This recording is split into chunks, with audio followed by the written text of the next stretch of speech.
উজবেকিস্তানের ঐতিহ্যবাহী নকশা করা এই রুটি সারা পৃথিবীতে সবচেয়ে সুন্দর এবং মজার রুটি হিসেবে পরিচিত। ঐতিহ্যবাহী এই রুটি কিভাবে তৈরি হয় আজকের ভিডিওতে আপনাদেরকে সেটাই দেখাবো। রুটি বানানোর জন্য প্রথমেই নরম করে বানানো ময়দার ডো নেওয়া হয় এবং সেই ডোটাকে হাত দিয়ে এবং বেলুন দিয়ে চেপে চেপে সমান করা হয়। এরপর রুটির চারপাশে হাতের নিখুঁত কারুকার্যে নকশা করা হয়। হাতের নকশা শেষ হওয়ার পরে মাঝখানে অন্য নকশা করার পালা। রুটির মাঝখানে তারা বিভিন্ন ফুল, আলপনা এবং নকশার ছাপ দিয়ে থাকে, আর এই আলপনা এবং নকশাগুলো তারা ছাঁচের মাধ্যমে করে থাকে।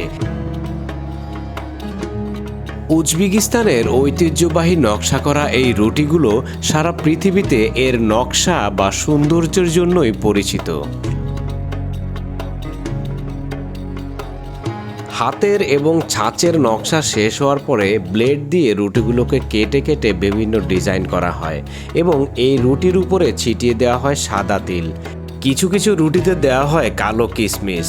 এই ডেকোরেশন শেষ হওয়ার পরে রুটিগুলোকে চুল্লিতে ঢোকানোর জন্য নিয়ে যাওয়া হয়। রুটিগুলোকে ভাজার জন্য বিশাল বড় চুল্লির ভিতরে আকাশের চাঁদ এবং তারার মতো রুটিগুলোকে একের পর এক সাজিয়ে দেওয়া হয়। এরপর চুল্লিতে আগুন দিয়ে এর ঢাকনা বন্ধ করা হয়। নির্ধারিত সময় হওয়ার পরে চুল্লির ঢাকনাটা খুলে ভিতরের রুটিগুলোকে বের করে আনা হয়। এই রুটি দেখতে যেমন সুন্দর তেমনি খুবই নরম এবং খেতেও খুবই সুস্বাদু। সারা পৃথিবীতে উজবেকিস্তান রুটি তৈরির জন্য আজও বিখ্যাত।